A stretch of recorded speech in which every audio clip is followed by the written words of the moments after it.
దివ్యవాణి ప్రేక్షకులందరికీ దివ్యవాక్కు అనే ఈ కార్యక్రమం తరపున శుభాభివందనములు తెలియజేస్తున్నాను.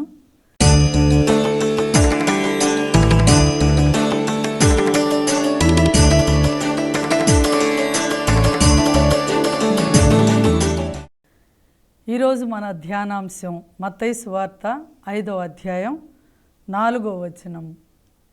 శోకార్తులు ధన్యులు, వారు ఓదార్చబడుదురు. ఈ వాక్యాన్ని గురించి ధ్యానించుకుందాం. మత్తయి సువార్తలోని 28వ అధ్యాయంలో 11వ వచనంలో మనందరికీ తెలిసినట్లుగా మరి మనం ఎన్నో బాధలు, కష్టాలు, ఇబ్బందులు అనుభవిస్తూనే ఉంటుంటాం. ప్రభువు కూడా ఆ శ్రమలు, బాధలు అనుభవించారు. యోహాను సువార్త 16వ అధ్యాయం 33వ వచనంలో మనం చూస్తే, లోకములో మీరు కష్టముల పాలవుతారు, ధైర్యం వహింపుడు, నేను లోకమును జయించి తిని అని చెప్పి ప్రభు చెప్పారు. అదేవిధంగా మత్తయి సువార్త 11వ అధ్యాయం 28వ వచనంలో ప్రభు చెప్తున్నారు, భారముచే అలసి సొలసి ఉన్న సమస్త జనులారా నా యొద్దకు రండు, నేను మీకు విశ్రాంతినిస్తాను అని. విశ్రాంతి అనేది, విడుదల అనేది మనకి బయట ఎక్కడి నుండో లభించేది కాదు. ఒకవేళ ఈ లోకంలో ప్రజలు ఇచ్చినా కూడా అది తాత్కాలికమే. ఏదో ఒక ప్రతిఫలాన్ని ఆశించి వాళ్ళు మనకేమన్నా విడుదల, కొంచెం రిలీఫ్ ఏమన్నా వేరే వాళ్ళ ద్వారా, మనుషుల ద్వారా దొరుకుతుందేమో, కానీ దేవుని నుండి వచ్చే ఆ విశ్రాంతి, సంతోషం, సమాధానం, ఓదార్పు అనేది పర్మనెంట్, శాశ్వతంగా మనకి లభించేది. అందుకే ప్రభువు కొండ మీద ప్రసంగంలో రెండవ మాటగా, రెండవ ధన్యతగా శోకార్తులు ధన్యులు, వారు ఓదార్చబడుదురు అని చెప్పి చెప్తున్నారు.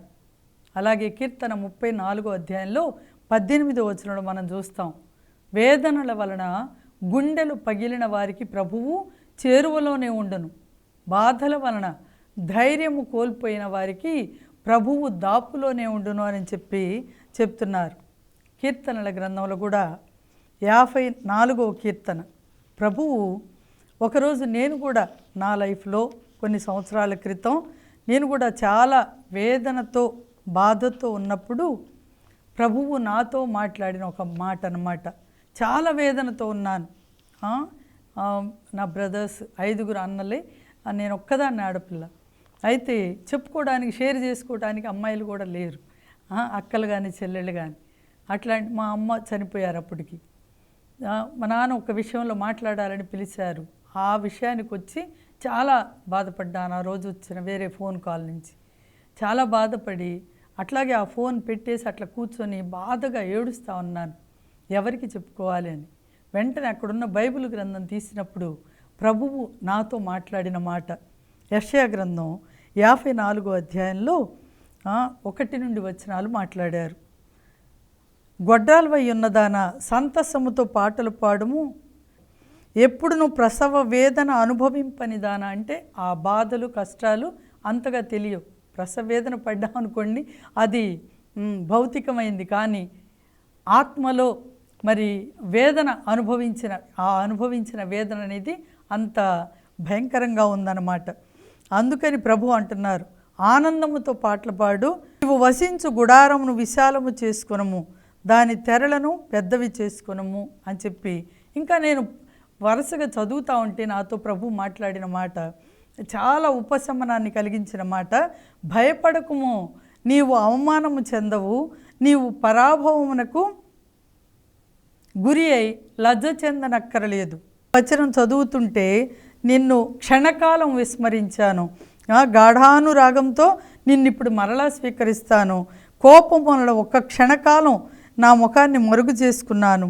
అంతేకాదు 11వ వచనం నుంచి, బాధలకు గురి అయి విచారంన చిక్కి ఓదార్పు లేక ఉన్నదాన. డైరెక్ట్గా ఇక్కడ మాట్లాడిన, నాతో ప్రభువు మాట్లాడిన మాట.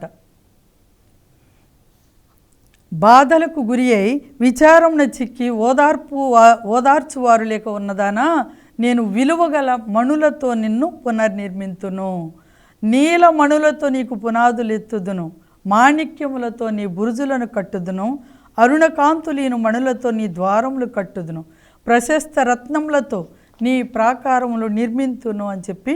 ఇంకా ఈ వాక్యం అంతా చదివేటప్పుడు నాకు చాలా ఆదరణ, నెమ్మది జరిగింది.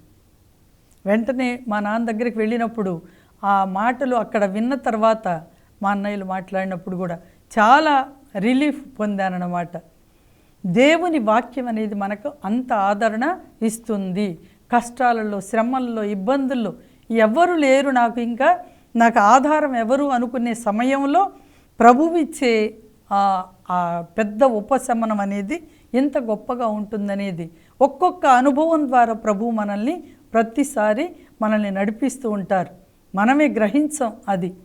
ఆ అనుభవాలని మనం మరి జీవిత అనుభవాలుగా, ఇది ప్రభువు మనల్ని ఈ శ్రమల గుండా, ఈ సమస్యల గుండా మనల్ని నడిపించేటప్పుడు ఇదే మనకి దేవుడు ఇచ్చే ఒక జీవిత అనుభవం అనేది గ్రహించాలి అనేది గుర్తుపెట్టుకోవాలి. అందుకే శోకార్తులు ధన్యులు, ఓదార్చబడతారు అని చెప్పారు. వేదనల వలన గుండెలు పగిలిన వారికి ప్రభువు చేరువలోనే ఉంటారు. బాధల వలన ధైర్యము కోల్పోయిన వారికి ప్రభువు దాపులోనే ఉంటారు అని చెప్పారు. అంటే వేదనలతో ఉంటే, బాధలతో, సమస్యలతో ఉంటే దేవుడు వదిలిపెట్టి వెళ్ళరు. ఒక వ్యక్తి ఒక రోజంట సముద్ర తీరాన నడిచి వెళుతున్నాడు.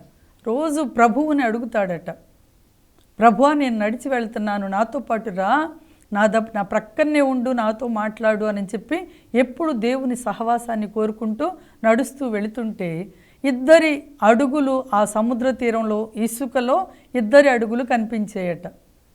ఒకరోజట ఆ వ్యక్తి చాలా వేదనతో, బాధతో ఉన్నాడట. ఉండి ఆ సముద్ర తీరంలో అదేవిధంగా నడుచుకుంటూ వెళుతున్నాడు.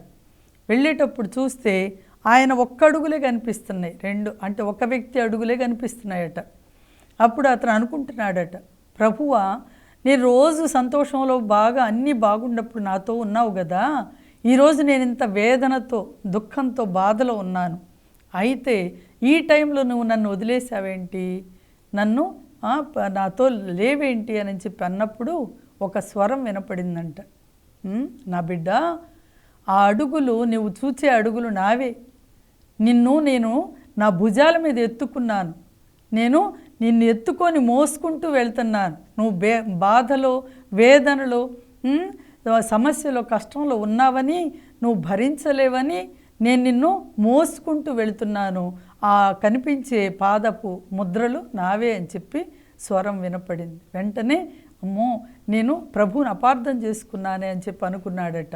ఆ ఆదరణ, నెమ్మది దేవుని ద్వారా తప్ప మనకి నరుల ద్వారా వచ్చేది కాదు, నరుల ద్వారా రాదు. ఒక తల్లిని కోల్పోయిన బిడ్డ ఎంత వేదనకి గురి అవుతుందో, ఆ వేదనలో దేవుని ప్రేమను తెలుసుకున్న తర్వాత, దేవుడు ఆ ఓదార్పునిచ్చిన తర్వాత ఎంత ఆదరణ, నెమ్మది దొరుకుతుందో కొంతమంది అనుభవపూర్వకంగా పంచుకోవటం జరిగింది నాతో కూడా. కాబట్టి దేవుని నుంచి ప్రభువు ప్రేమకు మించిన ప్రేమ ఈ లోకంలో ఎవ్వరు ఇవ్వలేరు. భార్య కానీ, భర్త కానీ, బిడ్డలు కానీ, కన్న తల్లిదండ్రులు ఎవరైనా సరే ఆ దేవుని ప్రేమకు మించిన ప్రేమ ఇవ్వలేరు, ప్రాణం ఇవ్వరు ఎవరైనా. మాతో వాక్యం పంచుకునే మాస్టర్ గారు చెప్పేవాళ్ళు, ఒకరోజు ఆయన ఉదయం అంతా స్కూల్కి వెళ్ళి సాయంత్రం వచ్చేవాళ్ళు. సాయంత్రం స్కూల్ నుంచి వచ్చాక 5-6 ఇంటికి వచ్చి మళ్ళీ చక్కగా స్నానం చేసి ఫ్రెష్ అయ్యి ఏదో ఒకటి తిని మళ్ళీ 6:30-7 గంటలకి మళ్ళీ వాక్యం చెప్పడానికి ప్రక్క ఊర్లకు వెళ్ళేవాడంట. ఎప్పుడో నైట్ 9:30-10 వచ్చేసరికి పిల్లలందరూ వరుసగా నిద్రపోతుంటే భార్య మాత్రం ఆయన కోసం వెయిట్ చేస్తూ ఉండేదట. భార్య అన్నదంట ఒకరోజు, రోజు నువ్వు ఈ రకంగా వెళ్తున్నావు, స్కూల్కి పోతావు, వస్తావు, బైబిల్ పట్టుకొని మళ్ళీ వెళ్తున్నావు, ఈ టైం అవుతుంది, బిడ్డలు పెళ్ళిడికి వచ్చిన పిల్లలు ఉన్నారు, 3 ఆడపిల్లలు, వాళ్ళకి పెళ్ళిళ్ళు చేయటానికి ఆ పెళ్ళిళ్ళ గురించిన ఒక సమస్య, ఒక బాధ మనసులో నీకు అసలు ఏమీ లేదా అన్నదంట. అనేసరికి ఆయన అన్నాడంట ఒక మాట, వాళ్ళు ఎందుకు నిద్రపోతున్నారు, మరి వాళ్ళు కూడా నీలాగే ఎందుకు కూర్చొని ఆలోచించట్లేదు అంటే వాళ్ళకి మనం ఉండాం కదా అన్నదంట ఆ తల్లి. అంటే పిచ్చిదానా, వాళ్ళకి మనం ఎట్లా ఉన్నామో మనకి ఆయన లేడా, మన ప్రభువు లేడా, ఆయన మన గురించి ఆలోచించడా? మనం ఒకవేళ మనుషులుగా ఆలోచించినా మనంతట మనం ఏది చేయలేం ఆయన సమయం లేకుండా, ఆయన సమయం రాకుండా. కాబట్టి ఆయన మన గురించి ఆలోచిస్తాడు. ఆయన పని నేను చేస్తున్నాను కదా, నా పని గురించి ఆయన ఆలోచిస్తాడు. తర్వాత దేవుడు వెంటనే వాళ్ళని సెటిల్ చేశారనుకోండి. చాలా అవును, దేవుని మీద మనం ఆధారపడితే ఆయన పని, నా నమ్మకం, నా విశ్వాసం కూడా అదే. ఆయన పనిలో మనం ఉంటే మన పనిలో ఆయన ఉంటారు.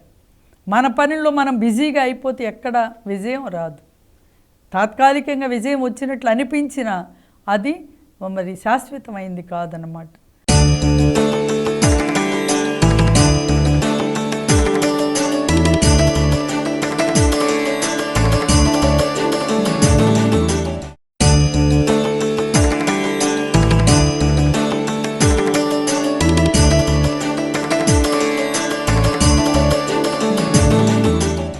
దేవుని పనిలో మనం ఉన్నప్పుడు పొందే ఆనందం, ఆ పరిష్కార మార్గాలు అనేది శాశ్వతంగా ఉంటాయి అనేది గ్రహించాలి. అందుకే ఇక్కడ మరి కన్నీటితో వెదపెట్టువారు పాటలు పాడుతూ పంట కోసుకుంటారని 126వ కీర్తన 5వ వచనంలో చెప్తున్నారు. శోకార్తులు కదా, మరి వేదనతో, బాధతో, సమస్యలతో ఉన్నప్పుడు కన్నీటితో వెదపెడితే, కన్నీటి ప్రార్థన చేసినప్పుడు దేవుడు తప్పకుండా ఆలకించి మనకి మరి జవాబిస్తారు అనేది గుర్తుపెట్టుకోవాలి. కానీ ఒక్కటి, మన వేదన, మన శోకం, మన బాధ ప్రభువు ముందు వెళ్ళబోసుకునేటప్పుడు మనలో ఒక లోపం మాత్రం ఉండకూడదు. ఆ లోపం ఉంటే మాత్రం మన ప్రార్థన దేవుని సన్నిధికి చేరదు అంటున్నారు. కీర్తన 66:18వ వచనం, నాలో పాపదోషం ఉండెనేని ప్రభువు నా ప్రార్థన ఆలకించి ఉండేవాడు కాదు. అంతే కదా. యోహాను సువార్త 9వ అధ్యాయం 31వ వచనంలో కూడా ఆ వాక్యం చెప్తుంది, దేవుడు పాపులను ఆలకింపడని మీకు తెలియదా? పాపం చేసి, తప్పుడు పనులన్నీ చేసి, తప్పు మాటలు మాట్లాడి, అంత హృదయం అంతా పాపంతో, కుతంత్రాలతో నింపుకొని దేవాదేవా అని ఏడుస్తూ ప్రార్థన చేస్తే ఉపయోగమేమీ ఉండదు అంటున్నారు. పాపులను ఆలకింపడట. అందుకని పాపాన్ని ఒప్పుకోవాలి, ప్రక్షాళన చేసుకోవాలి, పాపాన్ని ముందు క్లియర్ చేసుకోవాలి. రండి మన వివాదాలు పరిష్కరించుకుందాం. మీ పాపాలు సింధూరము వలె ఎర్రగా ఉన్నను, మంచు వలె తెల్లనగును, కెంపు వలె ఎర్రగా ఉన్న ఉన్ని వలె తెల్లనగును అని ప్రభు అంటున్నారు. యెషయా గ్రంథం 1వ అధ్యాయం. కాబట్టి ప్రభువు దగ్గర ముందు ఆ పరిష్కారం చేసుకొని, నా పాపాలు క్షమించండి ప్రభువా అని మనల్ని తగ్గించుకొని పాప స్థితిని ఆయన ముందు ఒప్పుకున్నప్పుడు, పశ్చాత్తాపడినప్పుడు, అప్పుడు పాపాన్ని నుండి కడిగి మన శోకానికి, మన ఏడుపుకి, మన కష్టానికి, మన సమస్యకి తగిన పరిష్కారాన్ని ఆయన మనకి చూపిస్తారు. అంతేగాని పాపంతో ఉండి కాదు అని చెప్తున్నారు. అన్న హృదయ వేదనతో ప్రార్థన చేసింది. 1 సమూయేలు గ్రంథం 1వ అధ్యాయం 1 నుండి 10 వచనాల్లో మనం చూస్తాం. కన్నీరు మున్నీరుగా ఏడుస్తూ హృదయాన్ని కుమ్మరించిందట ప్రభువు ముందు ప్రార్థన చేస్తుంది. కేవలం బిడ్డలు లేరు అనే దానికంటే కూడా తోడి కోడలు నవ్వింది కదా, ఎగతాళి చేస్తున్నారు కదా, అంతకు అలాగే ప్రజల మధ్యలో అవమానాల పాలు అవుతున్నారు కదా, అట్లాంటప్పుడు గొడ్రాలు అని ప్రతి విషయంలో వెనక్కి పెడుతున్నారే. చివరికి దేవుని పలహారం ఇచ్చే విషయంలో కూడా ఒక్క భాగమే కదా, అదే నాకు బిడ్డలు ఉంటే కొంత ఎక్కువ భాగం ఇచ్చి ఉండేవాళ్ళు కదా అని చెప్పి ఎంతో వేదన. కానీ ఎల్కానా అన్నాని ఎంతో సముదాయించడానికి ప్రయత్నం చేశాడు. ఎందుకు ఏడుస్తున్నావు, నేను నీకు 10 మంది కుమారుల పెట్టు కాదా అంటున్నాడు. కానీ బిడ్డలే, భర్తే కదా. ఏడ్చినప్పుడు దేవుడు వదిలిపెట్టలేదు, ప్రభు వదిలిపెట్టలేదు కదా, ఇచ్చారు. వచ్చే సంవత్సరం ఈ రోజుకి బిడ్డ ఉంటాడమ్మా అని చెప్పారు. అన్న మాట ప్రకారం ఆమె కూడా నాకు గనక ఒక బిడ్డని ఇస్తే తిరిగి మళ్ళీ నీకే ఆ బిడ్డను నీ పాదాల దగ్గరే సమర్పిస్తాను, నీ సేవకే అర్పించుకుంటాను అని చెప్పింది. కొన్నిసార్లు మనం కూడా ఆపదలో, కష్టంలో ఉన్నప్పుడు మొక్కుబళ్ళు చేసుకుంటాం, కానీ దానిని మళ్ళీ తిరిగి చెల్లించే విషయంలో చాలాసార్లు వెనకడుగు వేస్తుంటాం. కానీ అన్న ఆ విషయంలో చాలా పర్ఫెక్ట్గా తను మొక్కుకున్న మొక్కుని చెల్లించింది కనుకని తిరిగి మళ్ళీ ఇంకా 5 బిడ్డల్ని కన్నట్లుగా మనం చూస్తున్నాం. అలా దేవునికి ఇచ్చే విషయంలో కూడా మనం చాలా జాగ్రత్తగా ప్రమాణాలు చేసుకునేటప్పుడు, మొక్కుబడి చేసుకునేటప్పుడు చాలా జాగ్రత్తగా ఉండాలి. మనం మొక్కుబడి చేసుకోకపోయినా పర్వాలేదు, దేవుడు ఏమనుకోరు. కానీ ఒకసారి మొక్కుబడి మొక్కుకున్నాము అంటే తప్పనిసరిగా దానిని చెల్లించే విధంగా ఉండాలి అని చెప్పి మనం గమనించాలి.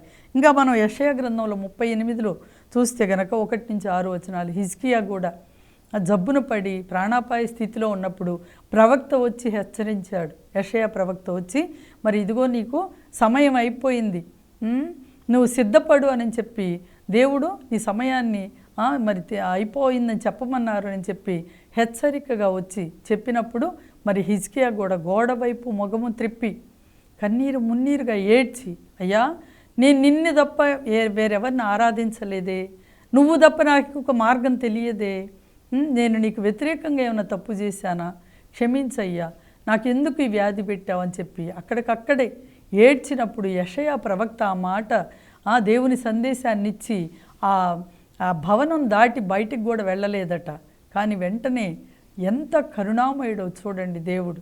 ఆ ప్రార్థన విని ప్రవక్తను వెనక్కి పంపించి చెప్పు, ఇంకొక 15 సంవత్సరాల ఆయుష్ పొడిగించానని చెప్పారు. జవాబు వస్తుందండి. కన్నీటి ప్రార్థనకి జవాబు వస్తుంది. దేవుని దగ్గర ఏడ్చి ప్రార్థన చేసినప్పుడు హృదయ వేదన వినే దేవుడు ఆయన. హృదయంలో ఉన్న కష్టం, బాధ, మన కన్నీరు తుడిచే దేవుడు. ఎవరికి చెప్పుకోలేక, ఎవరితో చెప్పాలి అర్థం కాక ఎంతోమంది కుటుంబాలలో భర్తలు కావచ్చు, బిడ్డలు కావచ్చు, భార్యలు కావచ్చు ఎంతో వేదనకు గురవుతున్నారేమో. ఈరోజు ప్రభువు నీ వేదనను గమనించే దేవుడు. ప్రభువు దగ్గర అడగండి, మొరపెట్టండి, ప్రార్థన చేయండి, తప్పకుండా దేవుడు జవాబిస్తారని మనము ఈ సందర్భాలను బట్టి మనం గ్రహించాలి. అలాగే ఒక ఆటో డ్రైవర్ అంట, లండన్లో ఒక ఆటో డ్రైవరు, అతను ఆటో నడుపుతూ వెళ్ళేటప్పుడు, ఆటో అంటే బాడుగ కార్లు ఉంటాయి కదా, వెళ్ళేటప్పుడు ఒక యాక్సిడెంట్కి గురై చనిపోయాడట. చనిపోయినప్పుడు అతనికి 4 పిల్లలు ఉన్నారట. భార్య కూడా ఆ దిగులుతోటి మంచం పట్టిందట. ఇంకా పిల్లల్లో చిన్నవాడు చాలా మరి ఆకలితోటి బాధపడుతూ తల్లి దగ్గరకు వచ్చి అడుగుతున్నాడంట, అమ్మ ఆకలి వేస్తుంది అని. అప్పుడు తల్లి చెప్పిందంట, బైబిల్లో నుంచి ఒక కథ తీసి, మరి ఏలియా ప్రవక్త కూడా ఆకలితో ఉన్నప్పుడు బాధపడతా ఆకలి అవుతుందని చెప్పి ఒక చెట్టు కింద ఉంటే దేవుడంట కాకులతో ఆహారం పంపించాడు. కాకులతో ఆ ఏలియా ప్రవక్తకి ఆహారం పంపించాడు.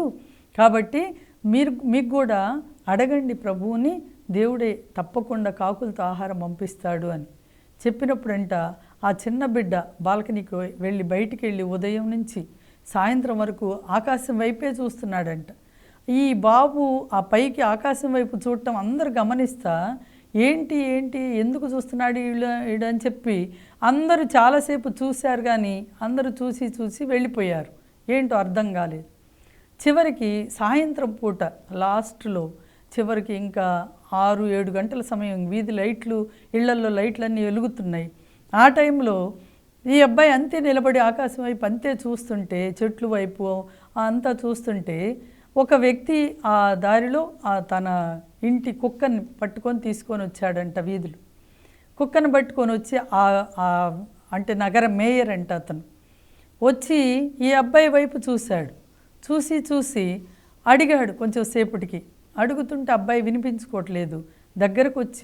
ఇంట్లోకి వచ్చి దగ్గరకు వచ్చి, ఏంటి నాన్న, ఎందుకు అట్లాగే చూస్తున్నా, ఇందాటి నుంచి గమనిస్తున్నాను, ఎందుకు చూసావంటే, మా అమ్మ చెప్పింది, మరి ఆకలి అవుతుంది కదా, మరి ఎట్లా అంటే ఏలియాకి కాకులు ఆహారం తెచ్చి పెట్టాయి, కాబట్టి నీకు కూడా దేవుడు కాకులతో ఆహారం పంపిస్తాడని చెప్పింది, అందుకని కాకులు వస్తాయేమని చెప్పి కాకుల కోసం చూస్తున్నానని చెప్పాడట. చెప్పినప్పుడు ఆయనకి చాలా బాధ అనిపించి వెంటనే ఆయన ఆ అబ్బాయిని ఇంటికి తీసుకొని వెళ్ళి ఆహారం పెట్టి, తర్వాత ఇంటికి కావలసిందంతా కూడా, ఆయనకి బిడ్డలు లేరట, ఆ నగర మేయర్కి బిడ్డలు లేరు కాబట్టి ఆయనకున్న ఆస్తి అంతా కూడా ఈ పిల్లలకు రాసి పిల్లల్ని చదివించి ఆ తల్లికి ట్రీట్మెంట్ ఇప్పించి, మరి దేవుడు మరి ఆ బిడ్డ చిన్న విశ్వాసాన్ని బట్టి, ఆ బిడ్డ హృదయంలో ఉన్న వేదనను బట్టి, ఆ తల్లి మరి విశ్వాసాన్ని, ఆ తల్లి బిడ్డలకు నేర్పిన పద్ధతిని బట్టి దేవుడు కూడా ఒక మార్గాన్ని చూయించారు. తప్పకుండా కాకులు మా ఇంటికి వచ్చాయిలే, మా ఇంట్లో ఉన్నాయిలే, నేను ఇస్తారమ్మని చెప్పి తీసుకెళ్ళి మరి భోజనం పెట్టి జీవితకాలం వాళ్ళని పోషించినట్లుగా నేను విన్నాను. ఒక స్టోరీ అన్నమాట. నిజంగానే స్టోరీ కాదు ఇది. దేవుడు తప్పకుండా తన మార్గాన్ని ఈ విధంగా తన ద్వారాలని తెరుస్తాడు అనేది మనం గమనించాలి. మనం ఇంకా లూకా సువార్త 7వ అధ్యాయంలో కూడా చూస్తాం. 11వ అధ్యాయంలో 11వ వచనం నుంచి 15 వరకు, నాయన్లు వితంతు కుమారుడు చనిపోతే ఆ తల్లి మరి ఒక్కగానొక్క కొడుకు చనిపోయాడు, భర్త లేడు, తీసుకొని వస్తుంటే యేసు ప్రభు ఏడవద్దమ్మా అని చెప్పి మరి అక్కడికక్కడే ఆ అబ్బాయిని జీవంతో లేపి ఆ తల్లికి అప్పగించినట్లుగా మనం చూస్తున్నాం. ఏడుస్తూ ఉంటే ఊరుకునే దేవుడు కాదు, కరుణామయుడు. ఆయన పేరే కరుణామయుడు, కృపామయుడు, దయగల దేవుడు, శాశ్వతుడైన దేవుడు. కాబట్టి దుఃఖిస్తే, శోకిస్తే, విలపిస్తే మరి ఓదార్చబడతాం. కేవలం భౌతికమైన విషయాల కోసమే కాదు, ఆధ్యాత్మిక స్థితిని బట్టి మనం మరి వేదన, మన పాపాలను బట్టి ఒక బాధ అనేది మనలో రావాలి. మన ఆధ్యాత్మిక స్థితి ఎలా ఉందో పరిశీలించుకొని ఆత్మలో మనం ఎంత దీన స్థితిలో ఉన్నామో ఆ పరిస్థితిని బట్టి కూడా విలపించే వాళ్ళంగా ఉండాలి. అప్పుడు నిజమైన ఓదార్పు అనేది మనం ప్రభు నుంచి పొందుకుంటాం. అందుకే కొరింథీయులకు రాసిన 2వ లేఖ 7వ అధ్యాయం 10వ వచనంలో మనం చూస్తాం, దైవ చిత్తానుసారమైన దుఃఖము రక్షణార్థమైన మారు మనస్సు కలుగజేయును, ఈ మారు మనస్సు దుఃఖము పుట్టించదు, అయితే లోక సంబంధమైన దుఃఖం మరణాన్ని కలిగించును అని చెప్పబడింది. దైవ చిత్తానుసారమైన దుఃఖం అంటే ఇదన్నమాట. పాపాల కోసం మనం దేవుని పట్ల చేసిన, దేవునికి వ్యతిరేకంగా చేసిన పాపాలు, మరి ఏదేదైతే దేవునికి ఆయాసకరంగా మనం జీవించామో దానిని బట్టి గనక ప్రభువు దగ్గర మనం విలపించి ప్రార్థన చేసినప్పుడు అన్నిటి నుండి కూడా మనకి విడుదల, పరిష్కారం దొరుకుతుంది. యాకోబు పత్రిక 4వ అధ్యాయం 8 నుండి 10 వచనాల్లో చెప్తున్నారు, దేవునికి దరికి చేరుకొనుడు, అప్పుడు ఆయన మీకు దగ్గరవాడగును, విచారింపుడు, మొరపెట్టుడు, రోదింపుడు, నవ్వుటకు బదులు దుఃఖింపుడు, వినోదించుటకు బదులు చింతింపుడు, దేవుని ఎదుట వినమ్రులు కండు, అప్పుడు ఆయన మిమ్ము ఉద్ధరించును అని చెప్తున్నారు. కాబట్టి మనం దేవుని దగ్గర వినమ్రులుగా ఉండాలి, విలపించాలి, రోధించాలి.